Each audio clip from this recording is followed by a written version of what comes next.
ग्राम भौरगढ़ में राष्ट्रीय सेवा योजना शिविर प्रारंभ। शासन की योजनाओं में सभी आमजन से लेकर अति विशिष्ट व्यक्ति तक सभी को समान योजना और सहयोग मिलता है। या यूं कहे कि अगर भारतीय है तो शासन उसे उसकी जरूरत के अनुसार सहयोग प्राप्त हो जाती है।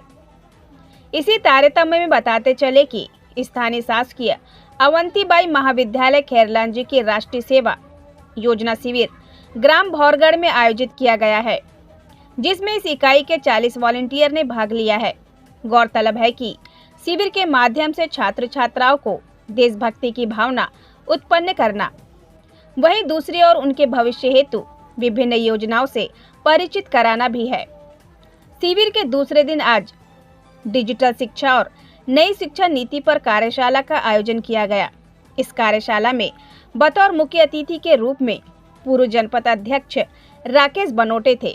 वहीं विशिष्ट अतिथि के रूप में शासकीय उच्चतर माध्यमिक विद्यालय गुबड़गोंदी के प्राचार्य सत्यवान बघेले, हेमंत माहुले, ग्राम पंचायत भौरगढ़ सरपंच देवेंद्र बारेकर, महाविद्यालयीन कर्मचारी, विभिन्न ग्रामों से अतिथिगण और छात्र छात्राएं उपस्थित रहे और कार्यक्रम की अध्यक्षता कुशवाहा जी द्वारा किया गया।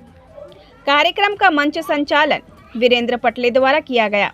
बहरहाल इस प्रकार के आयोजन से निश्चित ही छात्र छात्राओं में देश प्रेम के साथ साथ अपने भविष्य के लिए नए रास्ते का मार्ग प्रशस्त होगा। वाराणसी से अनुज कुमार माहुले की खास report. Digital India and national education policy means राष्ट्रीय शिक्षा नीति 2020। तो सबसे पहले अपन लेते हैं डिजिटल इंडिया के बारे में। तो डिजिटल इंडिया जो है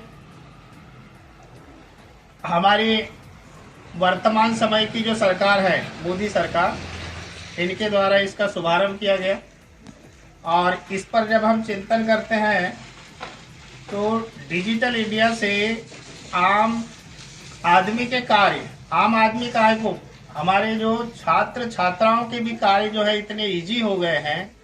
पहले अपन को बड़ी बड़ी लाइब्रेरी रखना पड़ता था, लेकिन अब छोटी सी मोबाइल में पूरी लाइब्रेरी आ गई। पहले जो है केस का, पैसों का जो लेन देन करते थे केस के माध्यम से करते थे, लेकिन यदि आप सब्जी खरीदने भी जाते हैं तो वहाँ भी डिजिटल इंडिया है। क्या है वो बैंकों से रिलेटेड है। और पहले के ज़माने में मैंने देखा कि भौरगढ़ में भी ऐसे कुछ लोग हैं, आज भी बहुत सारे अमीर लोग हैं, लेकिन उनका आज भी बैंक से रिश्ता नहीं है। लेकिन सरकार अब ऐसा कर रही है कि बिना बैंक से रिश्ता रहे व्यक्ति जिंदा नहीं रह पाएगा। यानी बिना बैंक से रिश्ता रहे ऐसा व्यक्ति मुश्किल है जिंदा रह पाएगा, क्योंकि उन बैंक से रिश्ता पड़ेगा। यदि जमीन लेना है, उनका यदि जमीन उनको लेना है वो चेक के रूप पड़ेगा। यदि आज डिजिटल एक जब लागू हो रहा था, केंद्रीय मंत्री थे प्रमोद महाजन जी, तब उन्होंने एक स्लोगन दिया था। जब लागू नहीं हुआ था, लागू कर रहे थे, तब हमारी समझ में भी नहीं आ रहा था कि कर लो दुनिया मुट्ठी में। तब कर लो दुनिया मुट्ठी में हम लोग भी आपकी थोड़े से बड़े थे और हम लोग को भी समझ में नहीं आ रहा था कि कर लो दुनिया मुट्ठी में हम दुनिया कैसे कर पाएंगे, इतनी बड़ी दुनिया है। लेकिन अब समझ में आ रहा है कि ये दुनिया मुट्ठी में कैसे हो।